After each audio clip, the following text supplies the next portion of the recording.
ఈరోజు ఏదైతే విచారణలో భాగంగా కేటీఆర్ గారు రెండోసారి అక్కడికి పోయారో దాని మీద ప్రస్తుతం మనతో పాటు మాట్లాడడానికి BRS spokes person Naveen Kumar ఉన్నారు. మాట్లాడే ప్రయత్నం చేద్దాం. ఏం చెప్తారు బ్రదర్? అవినీతి జరిగింది, 46 కోట్లు దుర్వినియోగం చేసిరు హెచ్ఎండిఏ నిధులు అని చెప్పి ప్రధానంగా ఆరోపించి మళ్ళొకసారి ఈరోజు కేటీఆర్ని విచారణకు తీసుకుపోయారు. అరెస్టు కూడా ఖచ్చితంగా 100% అరెస్ట్ చేసే అవకాశం ఉందని చెప్పి చెప్తా ఉన్నారు. ఏం చెప్తారు?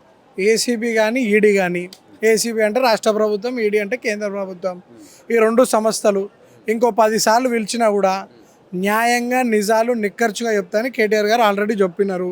ఖచ్చితంగా నిజం ఏముందో చెప్తాం. ఎందుకంటే గతంలో ఈ హెచ్ఎండిఏకి చైర్మన్గా ఆనాడు ఐటీ శాఖ మంత్రివర్యులు కేటీఆర్ గారు ఉన్నారు కాబట్టి ప్రత్యేక నిధుల ద్వారా దానికి కేవలం ఒక 50 కోట్లు విడుదల చేసి, అది కూడా రాష్ట్ర ఒక పేరుని మనము దేశవ్యాప్తంగా కానీ అంతర్జాతీయ వ్యాప్తంగా కూడా వినిపించాలి. తెలంగాణ అనేది ఆ రోజు కేటీఆర్ గారి సారథ్యంలో వారు ఐటీ మినిస్టర్గా ఉన్నప్పుడు మన పోటీ పక్క రాష్ట్రాలతో కాదు, మన పోటీ డల్లాస్, న్యూయార్క్ అలాంటి జపాన్తో మనం పోటీ పడుతున్నాం. కాబట్టి ఇక్కడ ఈ ఫార్ములా రేసింగ్ అనేది దేశ చరిత్రలో ఎవరికి రాలేని థాట్ కూడా కేటీఆర్ గారికి రావడం జరిగింది.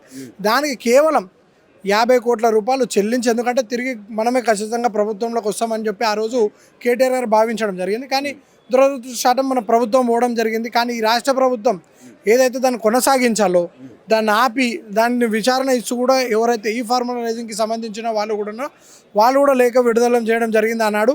ఇది ఖచ్చితంగా తెలంగాణ ప్రభుత్వం ఇది నిర్వహించాలి. దీన్ని అడ్డుకోవడం అనేది కూడా ఇది కొంచెం నష్టం కలిగించే విధంగా ఉందని కూడా తెలిపారు. ఈ 50 కోట్ల దానికి ముఖ్యమంత్రి బట్టలు చింపుకుంటాడు. మళ్ళీ తన అల్లుడికి ఫార్మాసిటీ కంపెనీ పెట్టిస్తా అని చెప్పి లగచర్లలో ఒక ఎకరా భూసేకరణ చేస్తా అని చెప్పి పలుకుబడిగిన వర్గాల ప్రజల నుంచి భూమి లాక్కోవడం జరిగింది. మళ్ళీ దానిపైన ఎందుకు విచారణ చేయదు ఏసీబీ? అంటే ఇది ప్రభుత్వం ఎలా చెప్తే అలా నడుస్తుంది అనమాట. అలాగే తన సోదరులు రియల్ ఎస్టేట్ కానివ్వండి, ఇతరత్ర ఏవైతున్నాయో తన అన్న తమ్ముడికి కానీ కేటీఆర్ గారు ప్రెస్ మీట్ పెడుతూ పలు సందర్భాలలో సుజన్ రెడ్డి ఎవరైతే సొంతంగా రేవంత్ రెడ్డి బొమ్మర్ది ఎవరైతే ఉన్నారో వాళ్ళ అమృత్ స్కామ్లో వాళ్ళ అవినీతి ఉంది, దాన్ని కేంద్ర ప్రభుత్వం ఖచ్చితంగా దానిపైన ఈడీ ఎంక్వైరీ చేయాలంటే దానిపైన సోయి ఉండదు. మళ్ళీ ముఖ్యమంత్రి పేరు ఛార్జ్షీట్లో వస్తుంది, దానిపైన కూడా కేంద్రం ఇప్పటివరకు విచారణకు ఆదేశించదు. ఏదైతే ఉన్నో ఇవన్నీ పక్కన పెట్టి కేవలం పిలిచిన ఎన్నిసార్లు ఇంకా విచారిస్తారు? అరెస్ట్ చేయాలనుకుంటే దమ్ముంటే నువ్వు అరెస్ట్ చేయాలి, నువ్వే హోంశాఖ మంత్రి. కానీ అరెస్ట్ చేసే ముందు ఒక మాట ముఖ్యమంత్రి గుర్తు పెట్టుకోవాలి, కేటీఆర్ గారికి ఇవి అరెస్టులు అనేవి కొత్త కాదు. కుటుంబానికి వాళ్ళు పుట్టిందే ఈ అరెస్టులు, దీంట్లో నుంచే పుట్టిందే తెలంగాణ పార్టీ. అలాగే వారు కూడా ఈ మీ కాంగ్రెస్ ప్రభుత్వం ఉండే ఖచ్చితంగా పోరాటం చేసేటప్పుడు 2001 నుంచి కానీ 14 వరకు ఏదైతే సుదీర్ఘ పోరాటం చేసారో అప్పుడే కేసులకు భయపడలే. నీలాంటి చిల్లర నాయకుడు వచ్చి వాళ్ళపైన కేసులు పెడితే భయపడే ప్రసక్తే లేదు. వారిని అరెస్ట్ చేస్తే రాష్ట్రం మొత్తం కూడా అగ్నిపర్వతమై తెలంగాణ పౌరులంతా కూడా స్వచ్ఛందంగా బయటకు వచ్చి ధర్నాలను తట్టుకోలేని పరిస్థితి అంటే కానీ ముఖ్యమంత్రికి తెలియజేస్తున్నాం. అయితే ఇప్పుడు మీరు ఏదైతే అంటే కేటీఆర్ గారు తెచ్చింది రైటు, తెలంగాణ బ్రాండ్ ఇమేజ్ను పెంచడం కోసమే తెచ్చారు అని చెప్పి ఎట్లనైతే భావిస్తూ ఉన్నారో, ఇప్పుడున్నటువంటి రేవంత్ రెడ్డి గారు కూడా అదే తరహాలో తెలంగాణ బ్రాండ్ ఇమేజ్ను పెంచుతాం, పెట్టుబడులు తెస్తామని చెప్పి అందల పోటీలు తెచ్చారు. మరి దాన్ని ఎందుకు వ్యతిరేకిస్తూ ఉన్నారు? ఎందుకు దాన్ని ఆరోపిస్తూ ఉన్నారు? అది ఎందుకు మంచిగా చూడట్లేదు? అంటే ఇది కూడా రాజకీయంలో భాగమేనా? దాన్ని యాక్సెప్ట్ చేయొచ్చు కదా తెలంగాణ బ్రాండ్ ఇమేజ్ను పెంచేటందుకు వచ్చిందని? అంటే ఖచ్చితంగా ప్రజలందరూ కూడా గమనిస్తున్నారు ఫార్ములా ఈ రేసింగ్కి ఎలాంటి స్పందన ఉంది, నువ్వు చేసిన అందాల పోటీకి ఎలాంటి స్పందన ఉంది. మనం ఫార్ములా ఈ రేసింగ్ కంపెనీ పెడితే సెలబ్రిటీలు కానీ క్రికెటర్లు కావండి, దేశవ్యాప్తంగా ఉన్న ప్రతి ఒక్క సెలబ్రిటీలను మనం ఇక్కడ పిలిచి మనము బ్యాటరీ ఒక బండిలను కూడా మనం ప్రమోట్ చేయడం జరిగింది. అంటే నాన్ పొల్యూషన్ స్టేట్గా ఇవ్వడం.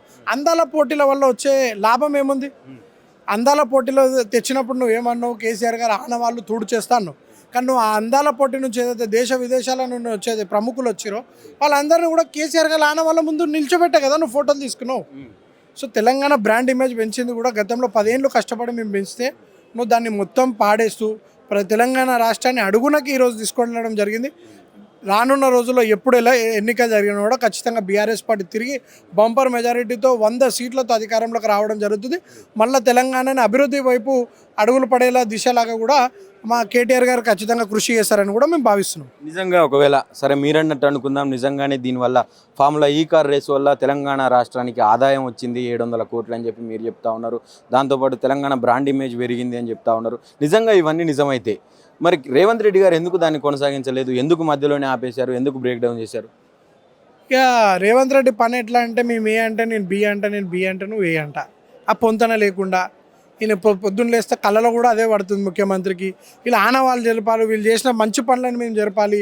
నేనేదో రేజింగ్ అవుతుంది అంటే నేను గతంలో నుంచి చెప్పేది ఒకటే, రేజింగ్ అయ్యేది కేవలం యనమల ఫ్యామిలీ, యనమల కుటుంబం బాగుపడుతుంది, వాళ్ళ మంత్రులు బాగుపడుతురు, ఢిల్లీలో ఉన్న నాయకులకు బాగుపడడానికే ఇక్కడి నుంచి తెలంగాణ నుంచి ముడుపులు అప్పచెప్పి తీసుకుపోయి ముఖ్యమంత్రి ఇప్పటికే ఒక 50 సార్లు ఢిల్లీకి పోయాడు, కానీ అడిగిన ఒక 50 పైసలు కూడా తెచ్చింది లేదు. అక్కడ ఢిల్లీ నాయకులతో మాట్లాడతాడు, అక్కడ కాంగ్రెస్ నాయకులతో మళ్ళీ ఆయన జోడు గుర్రాల సవారీ చేస్తున్నట్టు కూడా మాకు అనిపిస్తుంది. 50 పైసలు తెచ్చింది లేదు కానీ 50 సార్లు అంటే ముఖ్యమంత్రికి సొంత అధికారం కూడా లేదు. మంత్రులను డిసైడ్ చేసే కూడా ముఖ్యమంత్రికి సొంత పవర్ లేదు. కేవలం శాఖలు కూడా ఇచ్చేంత మంత్రి పదవి అంటే సరే నువ్వు మొత్తం బానిసవి.